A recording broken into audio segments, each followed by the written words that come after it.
요한복음 17장 20절부터 23절까지 시작. 내가 이 사람들만을 위해 기도하지 아니하고 그들의 말로 인하여 나를 믿을 자들을 위해서도 기도하오니 이것은 그들이 다 하나가 되게 하려 함이니이다. 아버지여, 아버지께서 내 안에 내가 아버지 안에 있는 것 같이 그들도 우리 안에서 하나가 되게 하사 아버지께서 나를 보내신 것을 세상이 믿게 하옵소서. 아버지께서 내게 주신 영광을 내가 그들에게 주었사오니 이것은 우리가 하나인 것 같이 그들도 하나가 되게 하려 함이니이다. 23절. 내가 그들 안에 있고 아버지께서 내 안에 계시나니 이것은 그들이 아버지께서 나를 보내신 것과 또 아버지께서 나를 사랑하신 것 같이 그들도 사랑하신 것을 세상이 알게 하려 함이니이다. 아멘. 여기에 더 합당한 요절 말씀이 됩니다. 예수님이 직접 말씀하셨습니다. 제목은 그리스도 안에서 함께 하나로 하는 말이 읽었던 본문 말씀 속에 이미 담겨져 있습니다. 하나님의 왕국은 24반열로서 왕들과 제사장들로 구성된, 그래서 우리를 왕들과 제사장들로 삼으셨다. 이게 복수입니다. 실제로는 삼으셨습니다. 그래서 에스겔서 여기 37장에 구약 성경에 아예 예수님이 내 손에서, 이건 예수님이거든요. 예수님이 중심이 되어서 하나가 된다는 것입니다. 누가 하나가 된다는 거예요? 요셉의 막대기, 그리고 이스라엘 데려다가 유다의 막대기와 함께 붙여서, 이스라엘은 왜 따로 했는가 하면 이스라엘은 흩어졌어요. 그러니까 막대기는 두 개입니다. 하나는 요셉의 막대기는 왕들이고, 그 다음 유다 막대기, 이건 종들이거든요. 제사장들이거든요. 이것이 예수님을 중심으로 하나가 돼야 안 돼요? 하나가 되는 것이 이게 하나님의 왕국의 완성인 거예요. 근데 요셉의 막대기는 누구를 데려온다고 되어 있습니까? 흩어져 있는 이스라엘입니다. 지금 많은 사람들이 오해하는 게요, 지금 저 팔레스타인에 사는 사람들을 자꾸 이스라엘이라고 얘기를 하는 거예요. 그건 표면적인 하나의 세속적인 국가 이스라엘이고, 이면적인 이스라엘은 이 세상 교회를 얘기하는 거예요. 그러면은 뭐 아브라함의 그 직계손 후손들이라고 할 수 있는 유다 지파는 상관이 없느냐? 그들도 남아 있습니다. 근데 유다 지파라고 하는 것이 지금 이스라엘 그 국가 안에 남아 있는 사람들이 스스로는 자칭 유대인이라고 합니다만도 실상은 사단의 배가 가득해요, 가득하네요. 가득합니다. 이스라엘은 사방에 흩어져 있는 이면적인 이스라엘 사람들을 얘기하는 것입니다. 지금 교회가 다 이스라엘이에요, 이스라엘. 가짜도 있어요. 아니, 본토에도 사단의 회가 있는데, 뭐, 여기 뭐, 이방 땅에서야 뭐, 사단의 회가 뭐 더 많을지 적지는 않습니다. 그러나, 7교회라고 하는 것은요, 저기, 팔레스타인 땅에 있는 지역을 얘기하는 게 아니라 온 세상, 온 세상을 덮는 교회를 얘기합니다. 하나님은 이스라엘을 흩어지게 했거든요. 에브라임 지파들은 그 배가 배가가 된다고 했잖아요. 이것은 유다 안에도 남아있겠지만은 이방에 흩어져 있다는 것입니다. 그러니까 흩어지게 하사 교회를, 그 하나의 지역 교회를 세움으로써 한 작은 처소가 되게 하겠다, 이렇게 말을 했어요. 그게 어디 있습니까? 에스겔서 11장에 있는데요. 그러니까 이스라엘은 에브라임에서 나온 거거든요. 흩어진 거예요. 흩어진 거. 온 세상이 흩어졌다. 교파로서 다 흩어져 있어요. 심지어는 가톨릭도 속에서도 구원받을 사람들이 있을 수 있어요. 근데 교리적으로 구원받는 것은 아니지만은 아무튼 그들도 이스라엘인 거예요. 근데 사람들이 요 신비를 모르고 있어요. 그러니까 지금 하나님의 아들들로 나타날 자들을 가리켜서 요셉 지파라고 그러거든요. 요셉 집합하는 일이 뭡니까? 성경에 나오잖아요. 많은 장조물, 피조물들이 누가 나타나기를 기다린다고요? 요셉의 막대기가 집합 아닙니다. 요셉은 집합 아닙니다. 요셉은 집합 아니라고 역대상 5장 5절에 있지요. 제사장 무리가 될 자들은 지파라고 부르고 요셉의 막대기라고 하는 것은 예수님의 제자요 제자 아니에요. 그러니까 제자들과 지파들인 거예요.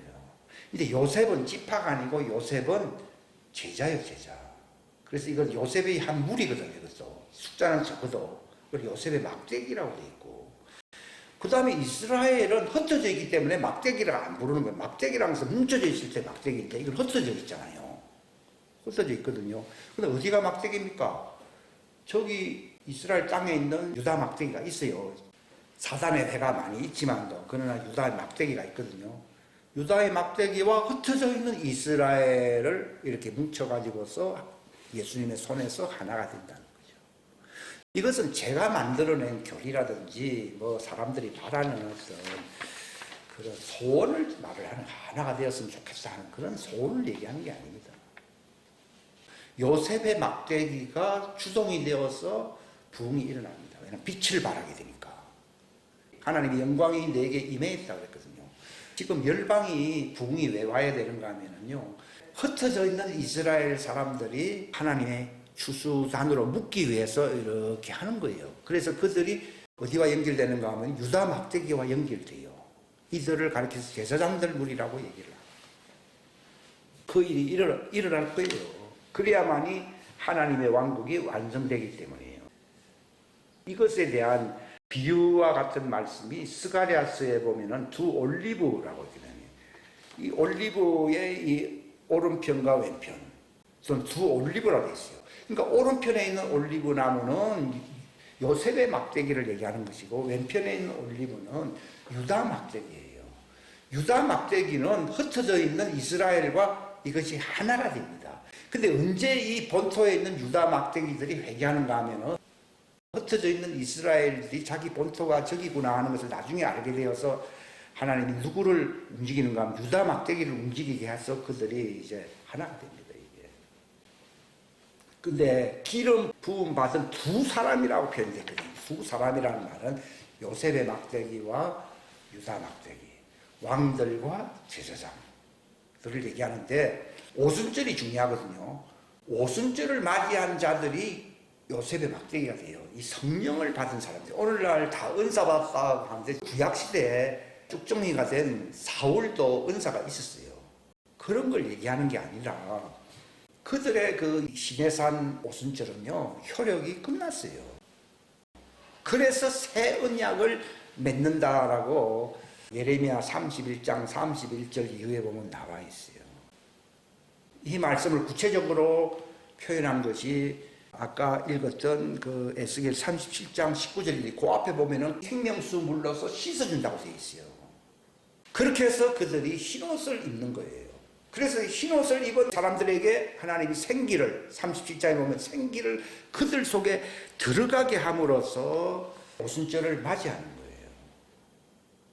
그게 그들이 만난 두 번째 오순절인데, 첫 번째 오순절은 효력이 끝난 거예요. 이혼 정서를 하나님이 쫓아내버렸잖아요. 사방으로 흩어졌잖아요. 그죠? 그러니까 지금 사방에 흩어져 있는 이 이방 교회는 지금 솔직히 말해서 6월절을 맞이했습니까? 맞이하지 않았습니까? 맞이하지 않았습니다. 많은 사람들이 교회니까 성령의 은사가 있고 방언한다고 하면서 하는데 그건 아니에요. 아니고 그들은 광야에 가서 물로 생명수로 씻겨지고, 그리고 생기가 들어감으로써 두 올리브 나무 가운데 하나에 속하게 돼, 안 속하게 돼요? 속하게 됩니다. 이걸 두 증인이라고 부릅니다. 그러니까 그들을 인도하는 자가 누굽니까? 그가 요셉 막대기예요. 그러니까 하나님의 아들들이 나타나기를 학수고대한다고 로마서 8장 19절에 나와 있잖아요. 그 뒤에 보면요. 그럼 그들이 소원하는 게 뭡니까? 그들도 썩어짐의 종로로 한 데서 하는 말은 구원 받은 겁니까? 못 받은 겁니까? 못 받은 겁니다. 종들은 아직 구원 못 받았어요. 죄사함을 이제 받아야 되는 거예요. 그들은 죄사함으로 말미암아 이제 구원의 표를 이마에 받아야 돼, 안 받아야 돼요? 그걸 천사들이 인을 친다고 그러는 거예요. 그러니까 아브라함 품에 들어간 사람들은 회개함으로써 구원의 표를 천사들로부터 받았다는 것이 천사들이 그들을 데려다가 아브라함 품에 데려가야 안 데려가요? 데려가거든요. 나사로도 죽었을 때에 천사가 그를 데려다가 아브라함 품에 안겼다고 되어 있잖아요. 그것은 죄사함으로 말미암아 구원의 표를 받은 것이지. 그들이 구속은 하나님의 소유권이 확정된다는 뜻이거든요. 하나님의 소유권이 확정된다는 게 아니거든요. 그러면 언제 그들이 하나님의 소유가 되느냐? 그들을 다시 어디로 데려갑니까? 광야로 데려가는 겁니다. 이런 얘기 들으면요, 굉장히 기분 나쁠 거예요. 요셉이 나 앞에서 여러분들이 다 절하게 되면 이것보다도 더 기분 나빠할 수 있습니다. 그리고 실제로 아브라함 품에 있는 자들을 하나님의 아들들이 거기를 방문한 그 간증이 있어요. 간증. 그래서 낙원에 간 자들과 아브라함의 품에 간 자들이 차이가 있다는 거예요. 낙원에 간 자들은 의인들이잖아요. 근데 아브라함 품에 간 사람은 구원의 표만 받았지 내용은 죄인이요 죄인 아니에요. 죄인이니까 회개하는 것이지 의인이면 회개 안 한다고. 히브리서 보면 회개할 것 없는 의인보다도 죄인 하나가 돌아오는 것을 하나님 기뻐한다고 되어 있거든요. 그 말은 무슨 말이에요? 뭐 의인을 세워놓은 목적은 죄인들을 데려오게 하려고 의인들을 세워놓은 것이에요. 그들을 회개시켜서 하나님의 소유권이 확정될 수 있도록 이게 이제 완전히 확정되는 것이 의인된다고 되어 있거든요. 이 종들도. 죄인이 의인되는 것을 구원이라 부르거든요. 그러면 아브라함 품에 있는 사람들은 언제 의인이 된다는 얘기입니까? 광야에 가서 의인이 됩니다. 이것을 이사야 4장 4절에 보게 되면은 하나님이 맹렬한 그 연단에 불러가지고서 시온의 딸들의 더러움을 씻어야겠어요. 그게 바로 광야에서 있는 일이에요. 왜냐하면 그 캐노피가 있다고 되어 있거든요. 그게 광야예요. 광야 캐노피. 거기에서 하나님 왜 마련해놨느냐? 거기서 세상 구경하라고 있는 게 아니고 그들을 의인 만들려고 그러는 거예요. 하나님의 왕국에는 죄인들은 들어갈 수가 없습니다. 아브라함 품에 들어간 것은 잠정적인 대피처에 불과한 것이고 그들을 의인 만들기 위해서 다시 세상으로 데려옵니다. 그래서 천사들의 인을 다시 받아야 받아요. 바꿔서 생명수물로 씻고 생기가 들어가게 함으로써 좌편 올리브나무, 그렇죠. 좌편 올리브나무가 무엇이고 우편 올리브나무가 무엇입니까? 이들 두 증인인데 하는 말이거든요. 그게 대단히 중요한 얘기죠, 실상은요. 이제 그 과정이 남아있기 때문에 아브라함 품에 들어가지. 만약에 그들도 하나님의 소유권으로 확정되고 더 이상 나무랄 게 없다 그러면은 낙원에 데리고 가면 되지. 뭐 하려고 거기 아브라함 품에 있었습니까? 그게 아브라함의 품에 있는 자들과 낙원에 있는 자들의 현격한 놀라운 차이를 얘기하는 거예요.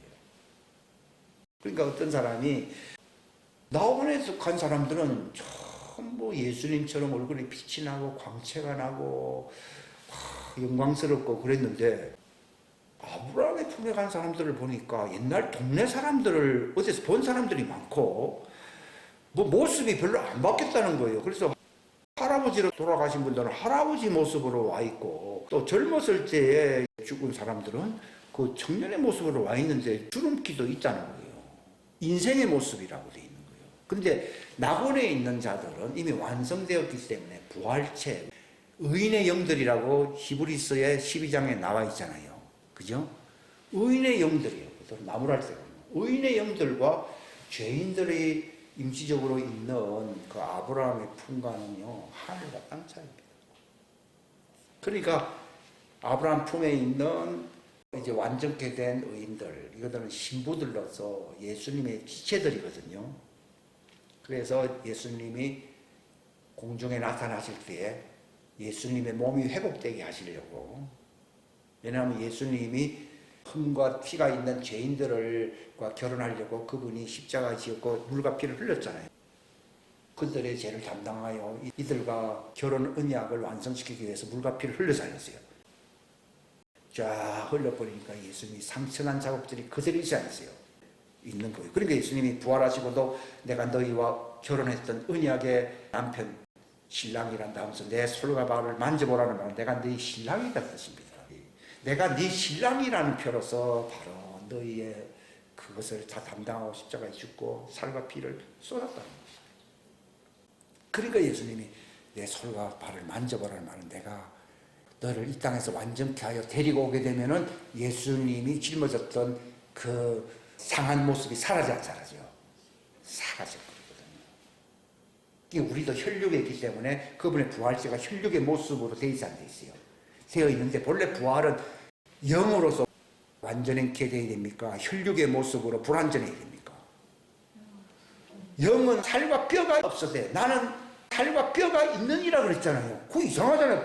아니 영체로서 부활한다 이렇게 했는데 예수님은 내 손과 발을 만져보라 하면서 영은 하는 말은 내가 장차 너희를 부활체로 데리고 오게 되면 내가 영체로서 완전한 부활의 몸이 된다는 것을 얘기한 거예요. 그게 깊은 뜻이 있어요. 굉장히 깊은 뜻이 있어요. 그게 만져보라. 그러니까 예수님이 하늘에 가서도 요한이 올라가 보니까 저 7인을 떼기에 합당하신 분이 누구냐니까 천사들 중에도 없고 뭐 잘난 사람들 중에 아무도 없는데 오직 상한 것 같은 모습으로 나타난 어린 양이 그 인을 떼기에 합당하시다고 그러잖아요. 왜냐하면 우리를 위해서 그 마지막 결혼식의 언약을 완성시킬 분은 그분이 결혼했으니까. 그래서 결혼했다는 증거가 몸에 살과 뼈가 있는 부활체인 거예요. 이게 얼마나 깊은 내용입니까? 그러니까 하나님의 왕국은요 두 기둥과도 같은 것이거든요. 지난해는 두 기둥의 신비라 이런 말을 했는데 하나는 살과 뼈로서 모습을 드러낸 예수님의 신부. 이제 그들이 완성되기를, 그들이 휴거되기를 우리가 바라는 게 아니라 그분이 바랍니다. 그분이 이제 데리고 오면은 그분의 몸이 완성되어 완성한대요. 완성된다는 말은 어린 양에서 뭘로 바뀐다는 내용입니까? 만왕의 왕이 된다. 만약에 예수님이 하늘에 올라가신 만왕의 왕이면요 땅에 내려와서 통치도 하실 겁니다. 그러나 예수님 불갑을 만물을 자기에게 복종시킬 수 있는 왕이 되시기 전까지는 불갑을 하나님 우편보좌에서 앉아 계신다는 말이 있어야 안 있어요? 있습니다. 누가 올 때까지요? 신부가 올라올 때까지. 그러면 예수님의 흠과 구멍도 있고 다 있잖아요. 몸이 상했잖아요. 이게 확 사라지면서 만왕의 왕이 될 때 그들은 신부가 아니고 아내가 됩니다. 아내가 됩니다. 그러니까 그분은 두 가지 모습으로 나타낼 수 있습니다. 신부들과 함께 이렇게 하는 몸이 되면은 만왕의 왕으로 통치하시는 분이 되는 것이고, 그러나 이렇게 좀 분리가 되면은 종들을 구원할 수 있는 뭐가 되신다는 겁니까? 어린 양이 되시는 겁니다.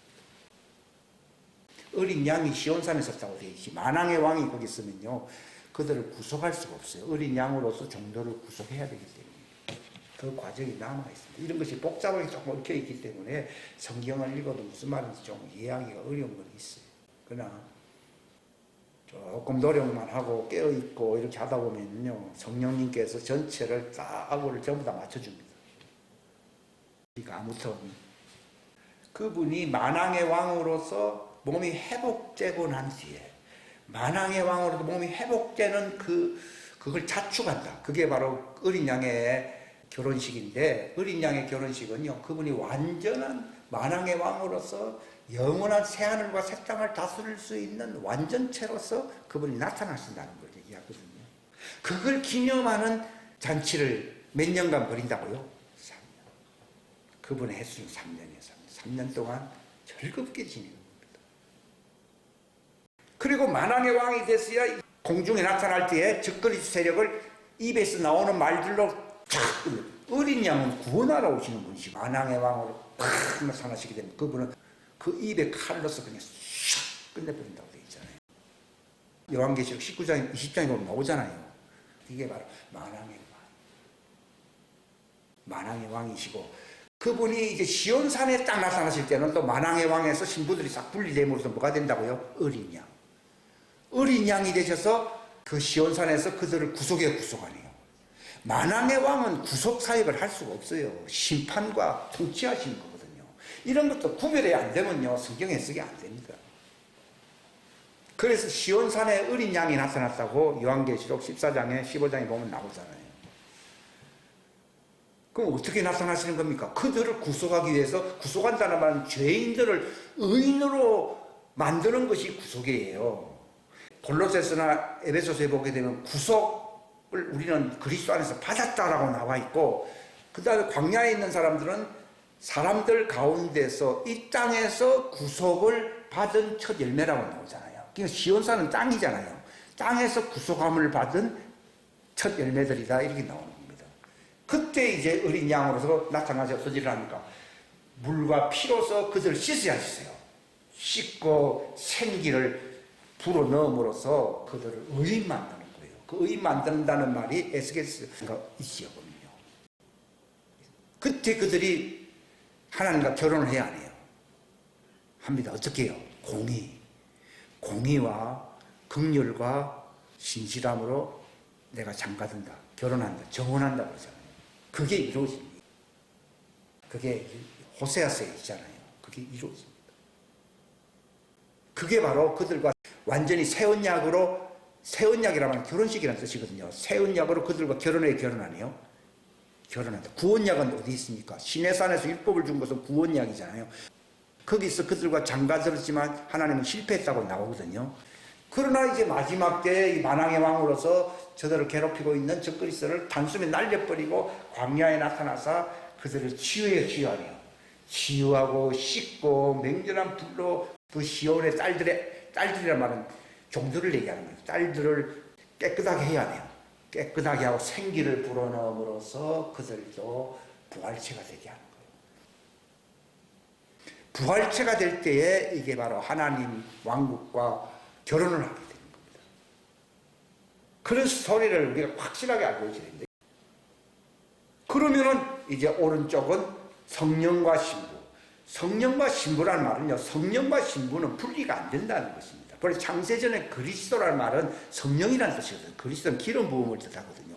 성령 안에 있었다가 예수님이 아버지에게서 나왔듯이 그들도 예수님의 살과 물을 쏟음으로써 그들도 육체 안에서 성령을 받을 수 있는 길을 하나님이 열어서 안 열었어요? 열은 거예요. 육체가 되기 전에 신부들은 본래 창세전에 그리스도의 성령 안에 있었던 겁니다. 그러니까 예수님이 처음부터 그들은 나와 함께 있었다라고 나오잖아요. 이런 말을 참 이해하기가 어렵습니다. 이걸 에베소서에서는 창세전에 그리스도라는 말 자꾸 쓰고 있어요. 그리스도라는 말은 성령님을 뜻하는 것이거든요. 성령님 안에서, 그러니까 부활체가 되면 누구와 하나가 되어 있습니까?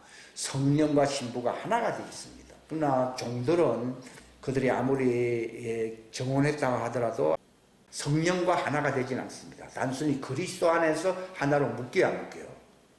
묶인다는 것입니다. 왜냐하면 그리스도는 만왕의 왕이니까. 만왕의 왕 오른편에 이제 신부가 있고 좌편에 이제 제사장들 무리가 있다는 것입니다. 그게 바로 하나님의 왕국의 스가랴 4장에 보면은 뭐라고 표현되어 있습니까? 두 사람들로 온 땅의 주 곁에 어떻게 해요? 서는 자들, 두 기둥과 같이 주 곁에 서는 자들이라 이렇게 나옵니다. 이게 하나님의 왕국입니다. 이 지금 제가 얘기하는 것이 하나님의 왕국의 신비를 말을 하고 있는 겁니다.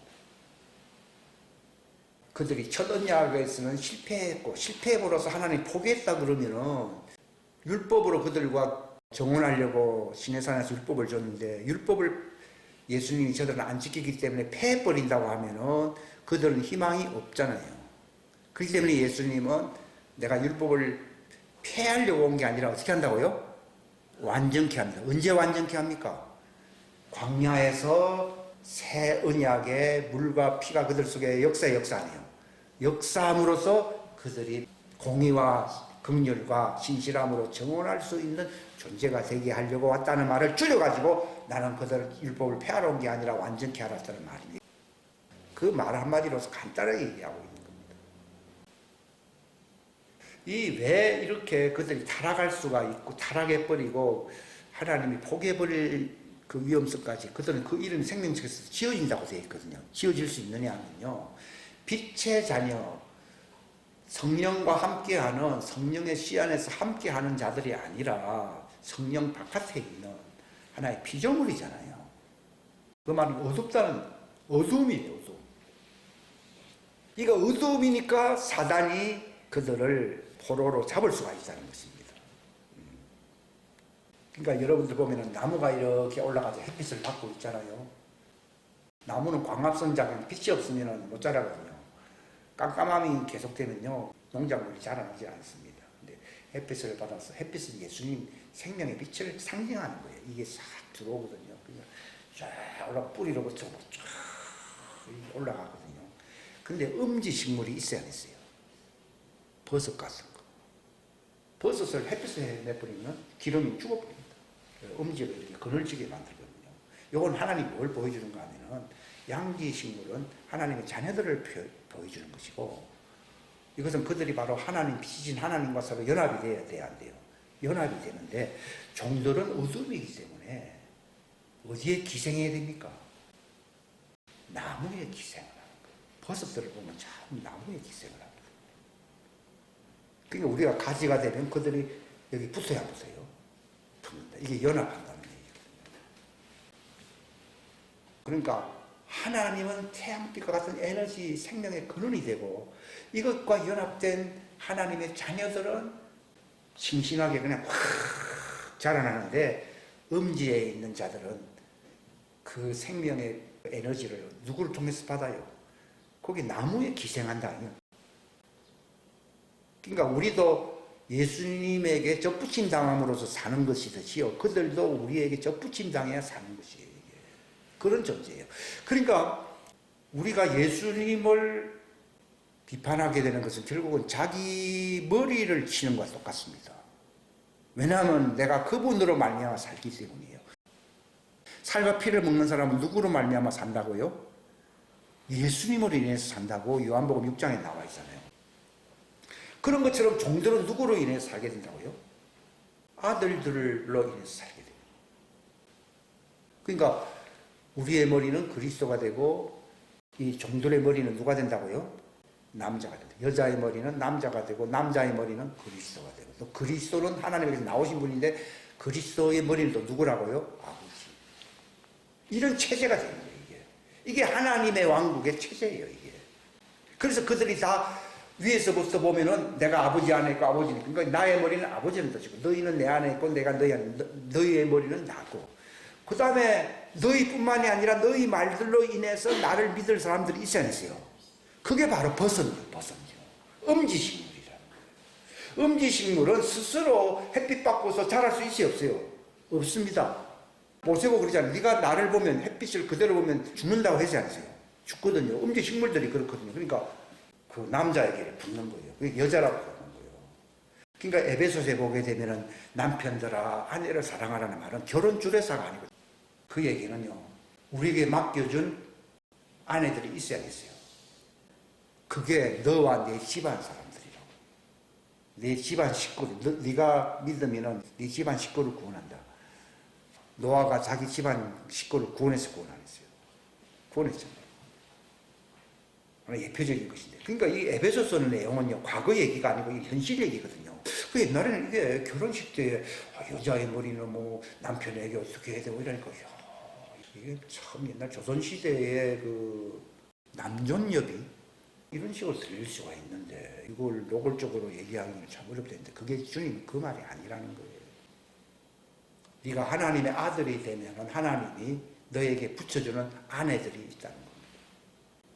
그러니까 그들을 내 몸과 같이 사랑하라는 말은 내 몸에 붙어야 돼요, 붙어야 돼요. 그 말은 그리스도의 몸, 우리는 그리스도의 몸이라고 되어 있잖아요. 교회는 그리스도의 몸이라고. 그리스도의 몸에 붙는 아내를 얘기한 것이지 집의 육체의 아내를 얘기한 게 아니라고. 그러면서 바울은 뭐라 했습니까? 이것은 결혼의, 육체의 결혼의 신비라 했어요. 그리스도의 몸된 교회의 신비라고 되어 있습니까? 그리스도의 몸인 교회의 신비라고 해. 그러면서 너희들은 남편들아 아내를 사랑하라는 말은 종들을 너에게 붙어서 영생에 이르게 하라, 그 말입니다. 그러니까 이 고린도전서 7장에도 그런 얘기가 있고 뭐 11장에도 그런 얘기가 있고 에베소서 5장에도 그런 말이 있고 결혼식에 요새는 너무 남존여비 같은 이 조선시대로 회귀하는 듯한 말씀이다라는 생각을 들었거든요. 이게 그런 말이 아니고 교회의 신비를 얘기한 것이지 육신의 가정의 신비를 얘기해요. 육신의 가정은요 자기들이 알아서 다 잘합니다. 예수님이요 이혼한 여자에게 장가드는 자도 가늠합니다 하는 말은요 본래 율법을 통해서 하나님과 결혼을 해야 돼요. 그러니까 우상숭배함으로써 이혼당했다 이 말입니다. 하나님은 왜 그를 버렸습니까? 우상숭배함으로써 하나님과 정혼해야 할 율법 아래 있는 자들이 쭉정이의 위치에 들어감으로써 그들을 하나님과 원수가 되다시피 해가지고서 이혼당해버렸잖아요. 이혼당한 그 사람과 같이 산다고 하는 것은요 완전히 하나님과 원수되는 그 길로 우상숭배하는 길로 들어가게 된다 하는 그걸 얘기한 것이라고. 이런 얘기들이 육신의 이것은 하나의 예표입니다. 성경에 또 보게 되면요 창기와 합한 자는 한 몸이더라 그러니까요 야 이거 뭐 옛날에 그런 짓을 한 사람들은 이제 구원받기 틀렸구만. 근데 거기서 창기라고 하는 것은 우상숭배를 한다는 것을 얘기하는 겁니다. 아까 이혼한 여자에게 장가드는 자도 가늠함이라는 말은 그 혼이 버림을 당한다 그런 얘기를 하는 것이에요. 그런 것이듯이 성경에서 모든 죄가 다 몸 밖에 있지만은 음행은 몸 안에 있어. 성경에서 몸 밖에 있는 죄와 몸 안에 있는 죄가 있다고 되어 있거든요. 거기서 몸이라는 것은 육체입니까? 부활체를 얘기하는 것입니까? 부활체를 얘기하는 거예요. 그러니까 우상 숭배하게 되면은 부활체가 깨지 안 깨져요. 깨어지는 것이 몸을 더럽게 한다 이 말입니다. 그러면 가늠한 여자를 예수님 용서해 주면 안 되죠. 이는 뭐 이미 끝났네. 끝나야 될 거 아니에요. 근데 그걸 하나의 의문으로 해석해버린 그 당시의 그 바리새인들이나 이런 사람들이요. 이런 사람은 절로 때려 죽여야 됩니다. 하는 말은요. 그 말은 돌이라고 하는 것은 심판을 얘기하는 것인데 부활체를 망가뜨리는 우상숭배와의 결합은 영원한 하나님 왕국에 들어갈 수가 없기 때문에 돌로서 심판을 당한다. 돌이라는 것은 하나님의 심판의 말씀을 뜻하는 심판을 당한다는 뜻이지 이것이 하나의 의문적으로 해석하면 안 되거든요. 만약에 그게 의문이 진리라고 얘기하면 예수님은 돌멩이 실제 쳐버리라 했을 겁니다. 근데 예수님은 그것은 예표라는 것입니다. 그래서 여인 보고 너는 죄를 짓지 말라는 말은 육신의 음행도 물론 포함될 수 있지만 그거는 근본이 아니에요. 뿌리가 아니고 뭡니까? 우상숭배하는 죄를 범하지 말라 그 말을 한 거예요. 종들에게서 죄의 정의는 우상숭배를 얘기하는 것이에요. 이건 하나님과 결별함으로써 부활체로 구원받을 수 있는 그 언약이 깨져야 깨져요. 깨져버린다는 걸 얘기하는 거예요. 그것이 몸 안에, 그게 몸이 바로 이걸 육체라고 표현 안 하고 자꾸 몸이라고 표현하는 말이 그 뜻입니다. 그러니까 아까 제가 아내들을 사랑하고 뭐 이렇게 아까 에베소서 5장도 그 몸이라는 말을 쓰지 육체라는 말을 안 쓰거든요. 육체라는 말은 하나의 예표입니다. 예표. 육체는 그 사람이고 육체 안에 몸이 있거든요. 그러니까 이 육체는 사단에게 내주는 한이 있어도 이 몸은 망가지지 않게 해야 된다고 나오잖아요. 사람들은 육체로 잘못한 사람을 돌멩이로 칩시되지만 그건 예표적인 것이고 예수님이 용서해 주신 것은 그 몸이 부활체로서 살게 하려고 한 말이에요. 육체의 음행도 있지만 이건 무엇의 예표라고요? 우상숭배로 말미암아 부활체의 몸이 망가지는 하나님 앞에 이혼 정서를 받을 수밖에 없고 버림당하는 우상숭배 모형입니다. 이 육체라고 하는 것은. 그러니까 여인 보고도 오늘은 봐준다. 이 혼의 몸이 망가지지 않도록 하라. 그게 깊은 뜻이 있어요. 이 말을 정말 알게 되면 자유할 겁니다. 그리고 혼의 몸이 주님과 연합되는 이는 부활체가 되면은 육체의 음행도 사라져 안 사라져요? 사라져. 이 사람들은 뿌리는 안 잡고 자꾸 격까지만 잡는 경향이 있어요. 그러니까 저 여자는 돌로 쳐야 됩니다. 그렇게 한다고 해서 문제가. 그럼 너희들도 그런 죄를 한 번도 안 지은 사람은 돌로 치라니까 다 도망가 버리잖아요. 왜냐하면 육체 안에 있으면 그 요한일서에도 보게 되면 하나님이 자녀들인데도 불구하고 죄 없다고 하면 거짓말이에요. 거짓말 아니에요. 바울도 내 육체 안에는 악이 있다고 했어요? 없다고 했어요? 오라 나는 공부한 사람이라고 그랬잖아요. 그러니까 이거는 죄 없다고 하면 거짓말쟁인 거예요. 그렇다고 해서 거짓을 계속 하라는 얘기는 아닌데 그 문제를 해결하는 길은 내 속사람이 그리스도와 하나님과 결합이 돼야 돼요. 결합이 돼야 된다는 거예요. 이게 결혼해야 되는 거예요. 이게. 그러니까 남편들 안에서 하나님의 자녀들을 두고 얘기하는 겁니다. 내게 맡겨주신 아내들 이걸 얘기하는 거예요. 하나님께 맡겨준 자들을 이걸 하나님이 붙여주거든요. 결혼은 내가 마음대로 할 수 있는 게 아닙니다. 하나님이 짝지어 주신 것을 이제 나오잖아요. 그건 내가 선택할 수가 없어요. 육신의 결혼은 뭐 저거 마음대로 했다가 사라지고 하는데 그런 얘기가 아니고 이게 하나님이 맡겨주신 자들이 있거든요. 그들을 사랑하기 위해서는요. 형제를 위해서 목숨까지 버려야 되고 그걸 이웃이거든요. 똑같은 부르는 아이들라서 이웃은 아니에요. 이웃을 뭐같이 사랑하라고요? 내 몸과 같이 하는 말은 그 몸이랑 육체를 얘기하는 게 아니라 그리스도의 몸된 지체의 나뭇잎으로 그들이 붙어야 돼, 안 붙어야 돼요? 붙어야 된다는 것을 얘기하는 거예요. 그래서 그 둘을 하나가 되게 하는 것이 하나님의 주소의 주소 아니에요. 주소. 그 마지막에 지금 남아있다는 거예요.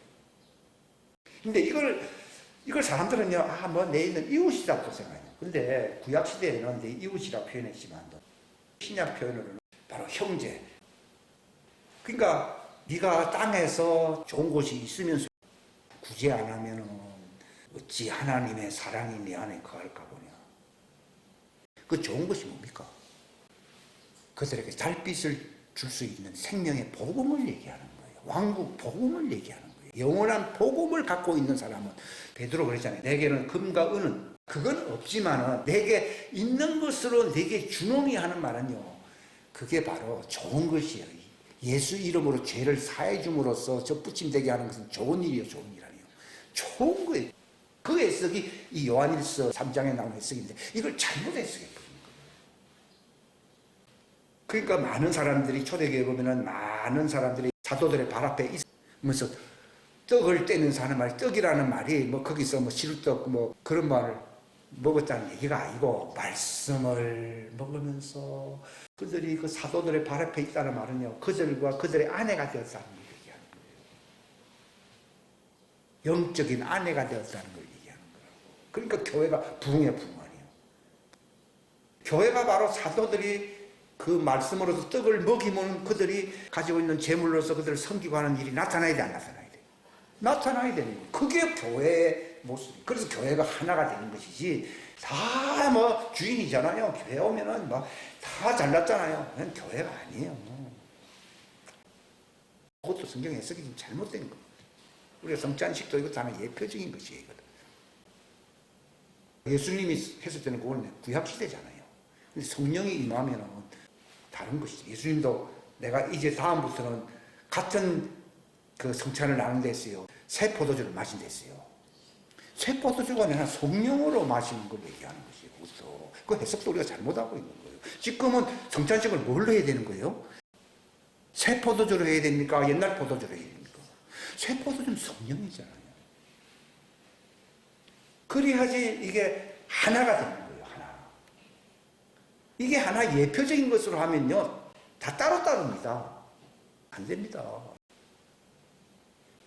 그러니까 신부들은 휴거에서도 땅에 남아있는 종들은 무엇으로서 사단을 이기고 그들이 마침내 부활체로 들어갈 수 있는가 하면은 왼쪽에는 뭘 지키고 있어요?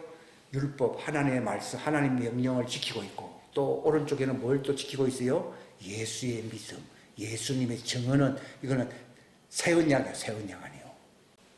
율법은 옛 언약과 새 언약을 같이 지키고 있어야 안 있어요? 근데 오늘 사람들은 이러면 율법 끝났어요. 그럼 당신도 끝난 거예요. 율법 포기했으면 당신도 율법 아래서 태어났기 때문에 끝나잖아. 끝났어요. 끝난 거예요. 근데 살려주기 위해서 율법을 없애야 됩니까? 율법을 완전케 해야 됩니까? 그러니까 율법을 지킬 때 율법의 약점이 뭡니까? 용서가 없고 여기에는 구원이 없잖아요. 영생이 없잖아요. 이거를 뭘로 보충합니까? 예수님의 증언, 예수님의 믿음을 통해서 이것이 보충되면은 종들이 구원받아요, 구원 안 받아요? 구원받는다는 말은 율법이 없어진다는 말입니까? 율법을 완전히 한다는 말입니까? 율법을 완전히 한다는 말입니다. 그러니까 땅에 남아있는 자들은 율법도 지키는데 율법에 못하는 것이 있잖아요. 그 약점을 복음으로서 완전케 해야 되는 거예요. 그러니까 하나님의 명령과 예수의 증언을 가진 자들이 마귀와 싸운다. 율법 안에만 있으면 마귀에게 밥이 되잖아요. 그러니까 그들이 예수의 피로서 그들을 이겼다고 나오잖아요. 이렇게 나오는 거예요. 그러니까 그들은 부활체가 되어도 내나 율법의 부활체입니까? 의의 부활체입니까? 율법의 부활체입니다. 율법의 부활체인데 그들에게 흰옷을 입을 수 있도록 바로 새 언약의 은혜가 그들에게 주어졌어요. 주어졌다는 말이 접붙여졌다 이 말이에요. 하나님의 자녀는 율법하고 상관이 있어요, 없어요? 상관없어요. 처음에 율법과 상관이 있는 줄 알고 뭐 용서받았는데 나중에 알고 성령이 막 임하면요, 성령의 법은 율법하고 다르거든요. 그래서 성령의 법이에요. 죄와 사망의 법은 율법이에요. 그러니까 죄와 사망의 법에서 생명의 성령의 법으로 해방되었다고 하는 말은 종들에게 해당된 말이 아니에요. 이거는 하나님의 자녀들에게 해당된 말이에요. 종들은 어떻게 구원받습니까? 죄와 사망의 법에서 용서를 받고 그것을 어떻게 완성시킵니까? 생명의 성령의 법과 연합이 됨으로써, 이걸 접붙이니 연합됨으로써 완전케 된다는 말이고, 하나님의 자녀는 율법하고 인연이 있어요, 없어요? 없어요. 그러니까 나는 율법과 상관없다는 말은 종들이 해야 할 말이 아니고 누가 해야 할 말이에요? 하나님의 아들들, 완전케 된 의인의 영들이 해야 될 말이에요. 처음에는 관계 있는 것처럼 알았는데, 육체가 있으니까 관계 있는 것처럼 알았는데 나중에 부활체로서 완성돼 버리면 상관이 없어져 버리는 거예요. 그러니까 오늘날 이 복음이 얼마나 퇴색되어 있는지를 우리가 알아야 되는 것입니다. 이걸 제가 말씀드리는 것은요, 제가 이걸 다 확실하게 알고 나면 굉장히 평안해지는 거죠. 옛날에 뭐가 하나 끌렸을 때는요, 혹시나 이렇게 해가지고 상당히 좀 어두운 기가 들어오려고 그러는데 이제 완전히 이걸 다 차단시켜버리는 거예요. 설사 육체가 죄가 있다고 하면 자백을 하면 되는 것이지 그것 때문에 내가 당해야 할 위치는 아니에요. 내가 자백하면 어떻게 된다 했습니까? 모든 불의에서 우리를 예수님의 피로서 깨끗하게 하시는 분이에요. 종들은 이 땅에서 절대로 깨끗하게 안 돼요. 깨끗하게 된다는 말은 의인이 된다는 말인데, 그들은 광야에 가서 씻겨지고 깨끗하게 되어 완전케 되는 것이에요.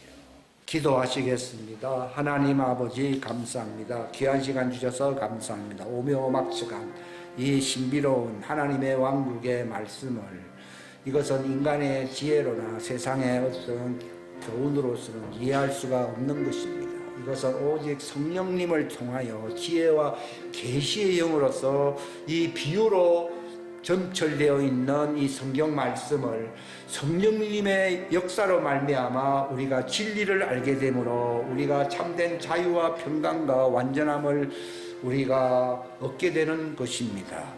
은혜와 진리가 넘치는 이 생명의 성령의 법 안으로 들어갈 때만이 의문과 비유로 적혀져 있는 이 성경 말씀을 우리가 참으로 바르게 이해함으로써 참된 자유와 평강에 이를 것입니다. 하나님, 우리에게 이제 오순절을 앞두고 이 자유와 은혜와 평강, 종들을 이제 구원해야 할 이 하나님의 왕국의 선한 역사가, 왕국의 복음에 이 구원받게 하시는 그들을 광야로 인도하사 하나님의 뜻이 이루어지는 이 역사를 마지막 때에 더 큰 일을 해야 될 것이라고 예수님이 말씀하셨습니다. 우리가 이 말씀들을 바르게 잘 이해할 수 있도록 역사하여 주시옵소서. 영원한 진리로 우리를 인도하여 주옵소서. 함께하여 주시기를 원하옵고 예수님의 이름으로 기도하옵나이다. 아멘.